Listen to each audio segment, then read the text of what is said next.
Hello,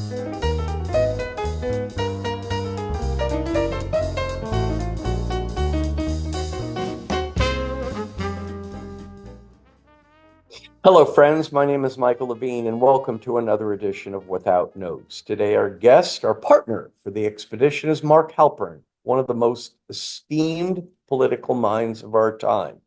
We're talking to him 45 days before a very, very consequential presidential election. We're inviting him to our Without Notes broadcast at a most interesting time. I'm very grateful to Mark because this may be the busiest time of his life. We are about, I think, 45 days away from a very, very consequential presidential election. So Mr. Halperin is in great demand, and yet he has chosen to spend a little time with us. Thank you, Mark. How are you today? Michael, I'm happy to make the time and anything for you. I'm one of the thousands of people around the world who have as their mantra anything for Michael. Oh, you're nice. Okay, so let's start in the beginning, Mark. Where were you born? I was born in Cambridge, Massachusetts. My father was teaching at Harvard at the time. Yep. Okay, so you ultimately returned to Harvard as a student. Yeah, In so what year? born in Cambridge, and then 18 years later went back to Cambridge as a freshman at Harvard. So, Mark, I want to ask you a question. As a Jew, as an American, as a Harvard alum, what has become of Harvard in the last year or two? What words come to mind to express your true and honest feelings about what you see? I'd say devastated, outraged, and unfortunately not surprised.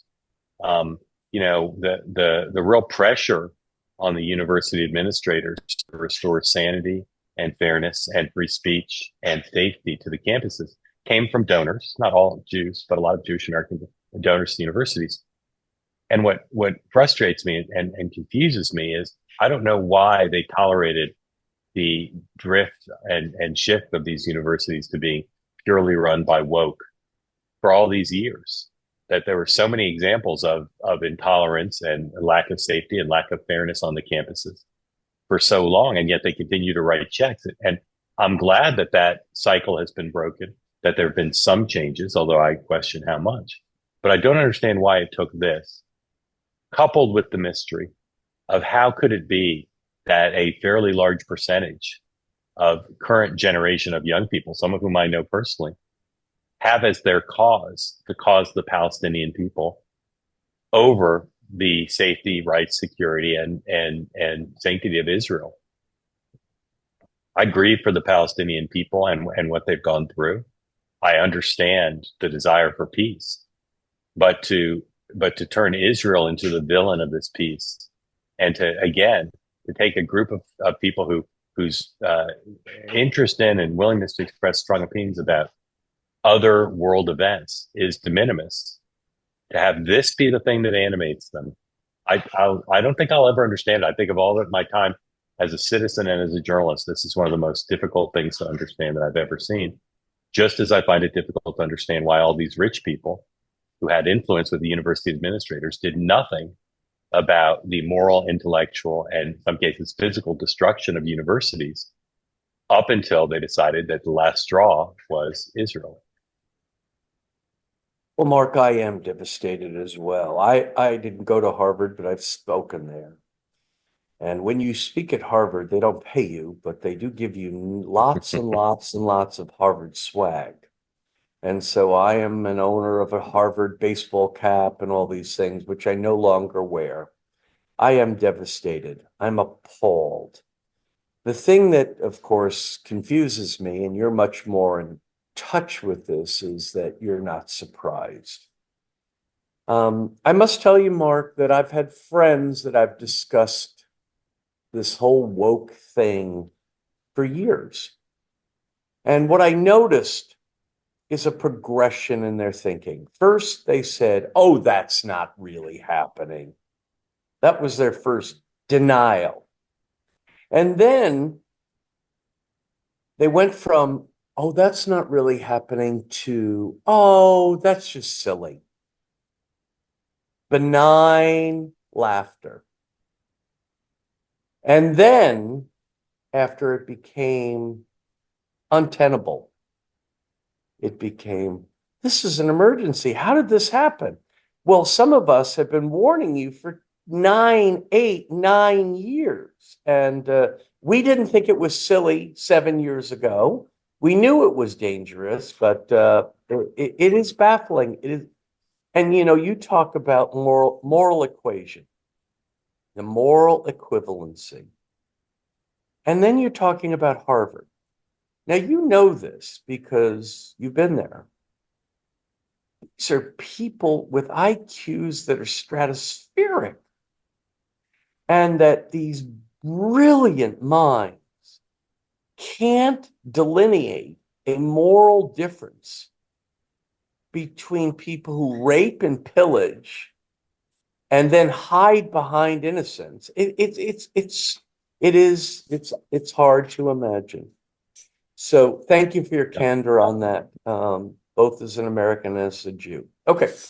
So, by the way, I know prophecy is dubious business, Mark, but 5 years from now, you think it will repair? Do you believe that 5 years from now, the insanity, the appalling, embarrassing insanity of elite universities will be much better under control, or not sure? Yeah. I think it depends on two things. One is parents and how they raise their children. I can't imagine how parents whose children have adopted these attitudes. I can't imagine how they think about it. I haven't talked to too many of them about it, but Yeah. I would hope that their successors, people with younger children, would think about how do I keep from raising a child who would look at what happened in October of last year, look at American policy and say, you know what, Israel's really been gone too far. So parents, and then leaders, and I say leaders in air quotes, not just the university presidents, although they're obviously central, but the boards, the faculty. Are they going to lead in a moral direction, in a direction of sanity, in a direction of intellectual honesty, or are they going to perpetuate letting wokeism and woke individuals determine policy and practice? I don't know the answer to that, but that's where I would look, and that's where I would urge people who want to see change to focus and say, let's help parents do better in this respect. Let's help administrators and other leaders do better in this respect. Well, Mark, I do want to agree with you on something and congratulate you, because I think it's underspoken about the power of parenting. Yeah. I mean, these children, or these young people, I should say, these young people screaming and yelling, tearing down. These young people all came from homes. They all had mothers. They all had fathers. Apparently, most of them parents did a dismal job. And so that's a very important point, and one worth making. The others is donors, donors, donors, donors. I remember reading one quote that said, I wouldn't buy a dollar bake sale cookie from any elite university today, because it's enough. It's just enough. It's gone way, way too far. Harvard should be ashamed of itself, as should almost every elite university in America.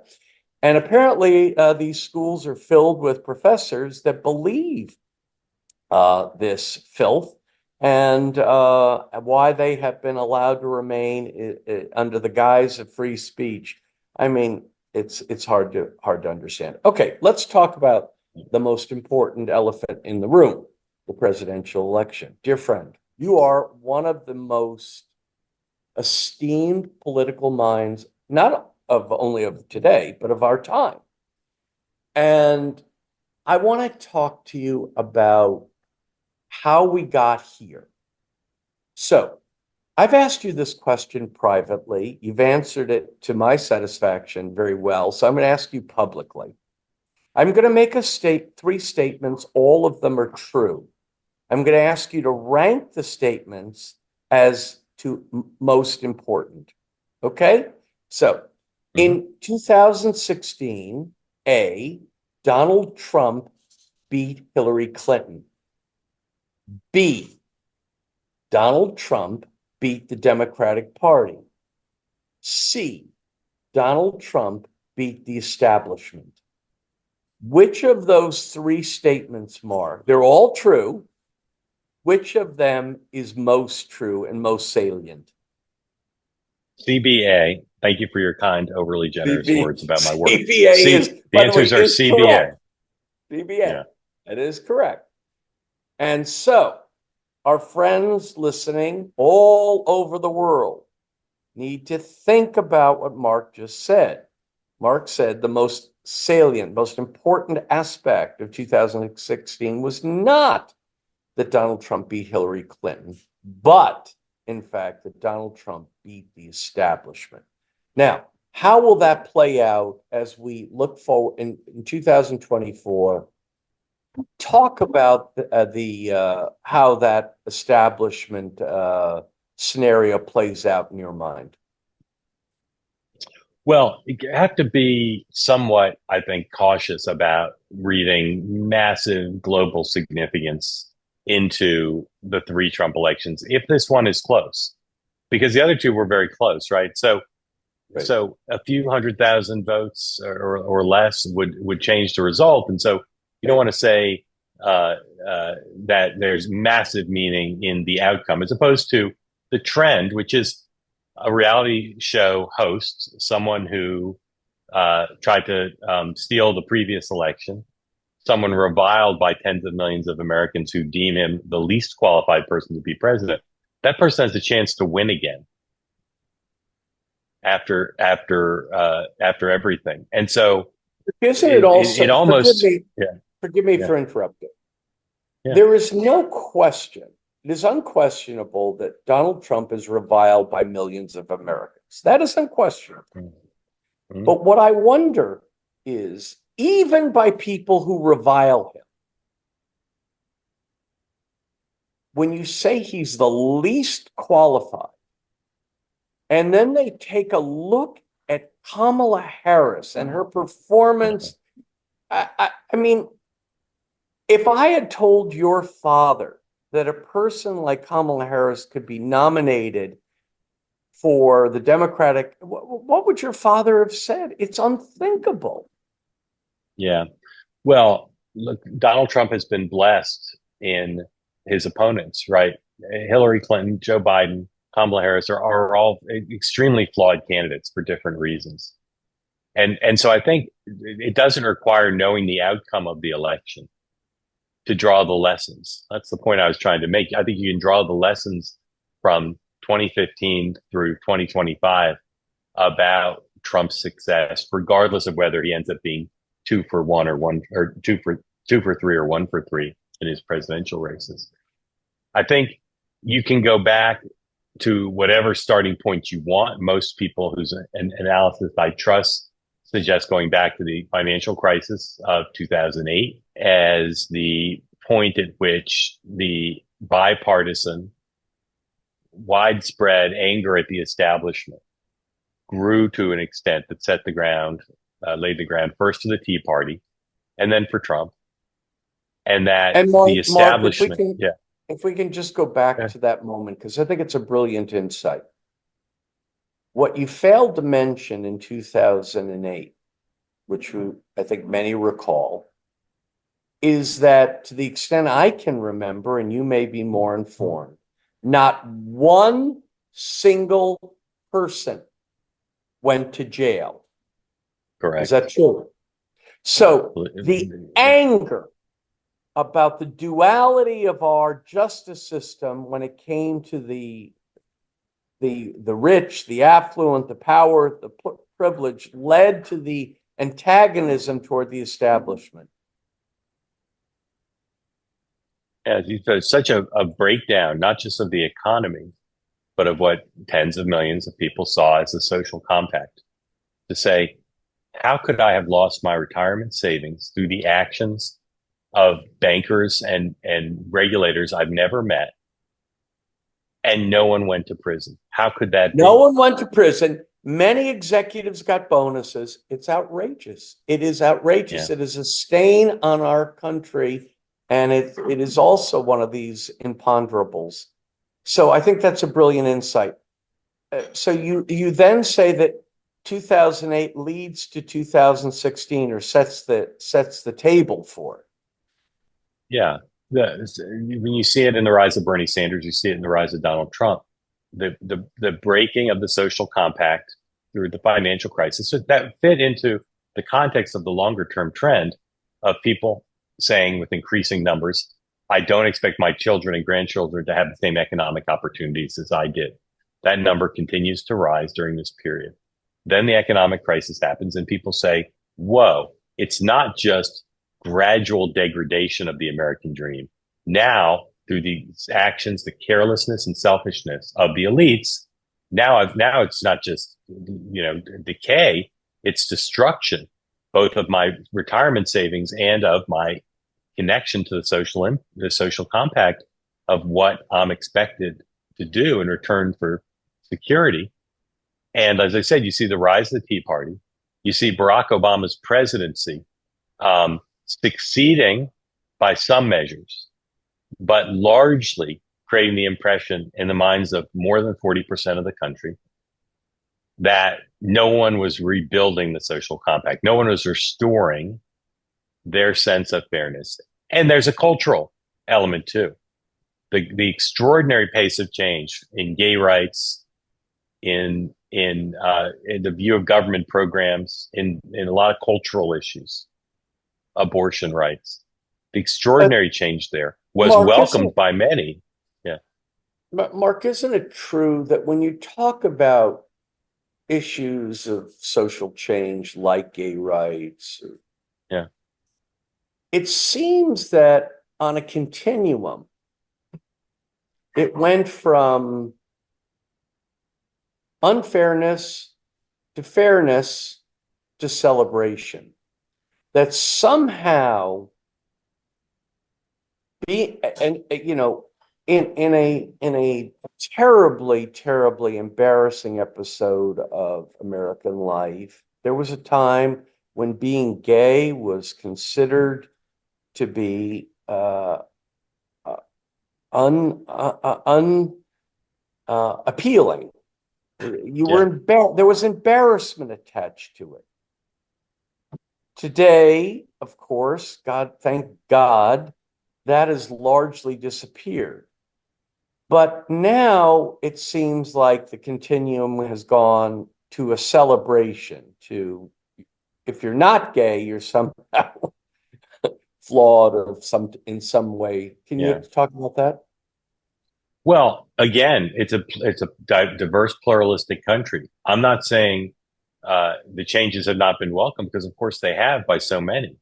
My Yes. point is riding parallel to the economic dislocation and disillusionment has been for tens of millions, many of the same people, a feeling that the pace and nature of the social change has been too much. So gay Yeah. rights, And the great. the the, the Uh, term that I've heard used, Mark, I don't know if you've heard it used, is shoved down our throats. The that's a good shoved evocative phrase. Yeah, the walking into Target and the shove down our throats yeah, feeling, emotion, the TV commercials. yeah, It's aggressive in nature. Okay, so now yeah. we find And ourselves. just to say that the apotheosis of that is trans athletes in women's sports, right? Yes, but I would not have liked the assignment of explaining to either gentleman, sir, we have a male who now claims to be a female swimming in female sports. I mean, Certainly, a lot of people at this generation did exactly what you're talking about, okay. and that's what Donald Trump has ridden. He did not organize the parade. He did not lead the parade. He saw it marching down the street and he raced to the front. Now, I do want to ask you about your dad. Your dad is very liberal, and that's fine. And there is a difference Well, between. on some issues, Okay. he's pretty moderate on some things as well. I don't want you to have to speak for him, but if Yeah, would he be in favor of a male participating in women's sports? I don't know the answer to that. He might be, but I'd have to Well, ask him. please, As you said, please I can't ask him speak on for my him. behalf. Yeah, I Please will. ask him. I'm Okay. curious. All right. So now, describe your reaction, Mark, to the unthinkable idea that Joe Biden was replaced in a matter of weeks by Kamala Harris. Give Yeah. give give us your gut reaction. If I was sitting with you at Starbucks and I said, What? How would you react? How would you have responded? Well, I have a number of thoughts about it. One is that the conspiracy between the Democratic Party around Joe Biden and the media to deny for years what was apparent to anyone with eyes was, I think, unprecedented in modern times, and I think really troubling. And maybe more troubling, but certainly also very troubling. After it was plain for all to see, after the debate, which caused him to withdraw, the same group of journalists and Democrats went back to denying that it had ever happened. Is that in common parlance referred to as gaslighting? Yeah, although I think it's more than that. I think it's a conspiracy because now they say, well, he had to get off the ticket because the polls were bad and he couldn't win. That's not why he had to get off the ticket. And so one thought I have is there's something fundamentally wrong with the system, that this conspiracy could take place to cover it up, to Yep. almost get it to the finish line, and then to Yep. continue go back to the cover up. Second, I think it's a remarkable story for someone who's interested in great stories about people at the highest levels of politics and government, that Nancy Pelosi, Chuck Schumer, Joe Biden, many of Kamala Harris's own aides said, well, one reason we can't replace Joe Biden is we can't possibly hand the keys over to Kamala Harris because she would have even a worse chance to win than Joe Biden would. That has not turned out to be true.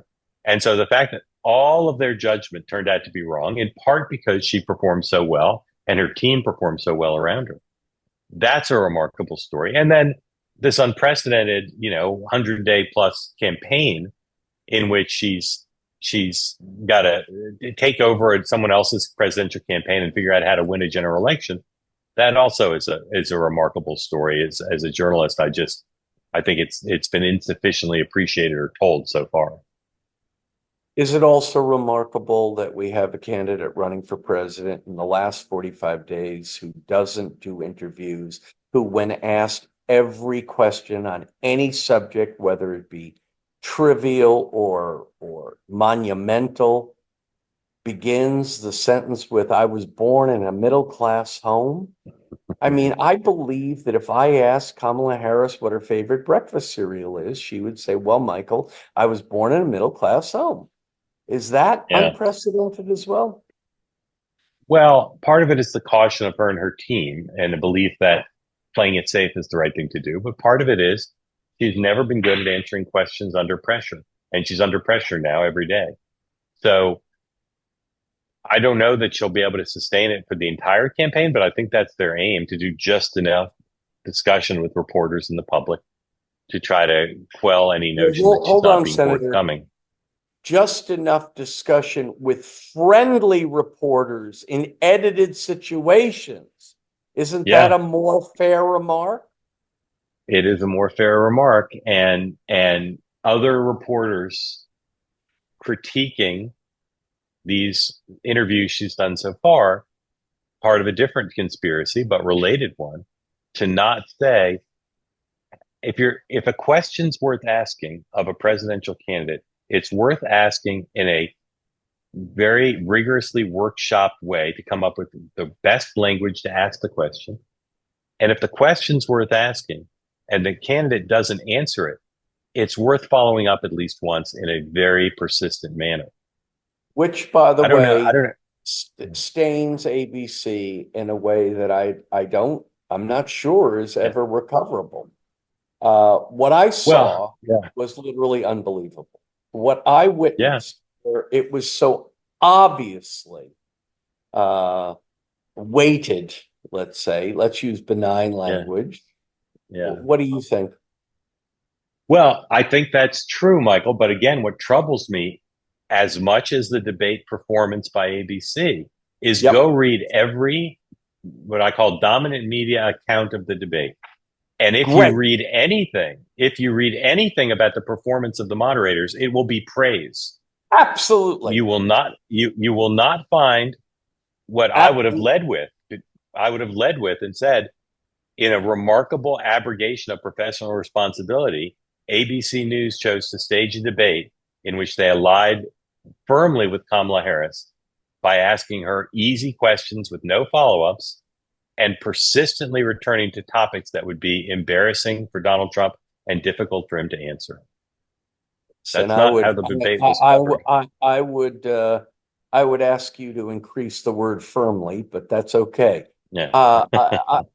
It was remarkable. Just it's Yeah. staggering, and of course, it then pours gasoline on the fire of the engine of distrust of Yep. postal elites. So, all right, Yep. now Yeah. I agree. arithmetic. Mr. Halperin, as best I can count, 50 states in America. Of those 50, 43 do not matter. We don't elect presidents based on popular vote. That means that 7 states matter. Is that as accurate? Now, I'm a novice at this, sir. Is this accurate? Is this 7 states that we have to watch, and all the other stuff is just absolute menagerie. It's just fancy white noise. So are those 7 states the ones that are in play and the ones that will define the election? Yeah. The only small addendum I do that is there are two of the 50 states that choose their allocate their electoral college votes in a different manner. Half go to the statewide popular vote winner, the way the other states do, but half are awarded by the electoral college, by congressional district. Which So are there's a those two congressional states? Maine and Nebraska. Maine So and Nebraska. in Nebraska's second congressional district around Omaha, and in Maine's second congressional district, which is the northern part of the state, those are allocated by the Okay. popular vote winner of the congressional district. And Okay. those could play a role if the elections, razor thin margin. But mostly you're right. 7 states. And what's interesting is most cycles, you start with a number of battleground states larger than 7 normally, and that number might shrink or it might grow. What's interesting and distinctive about this cycle is I doubt it will shrink or grow. I think we'll go into election day with the exact same 7 states being contested, being the ones that will decide who wins, and no additions and no subtractions. Now, Mark, you may not want to comment on this at this time because prophecy is dubious business. I'm not going to ask you who you think is going to win this election. I am going to ask you that as we sit here 45 days out,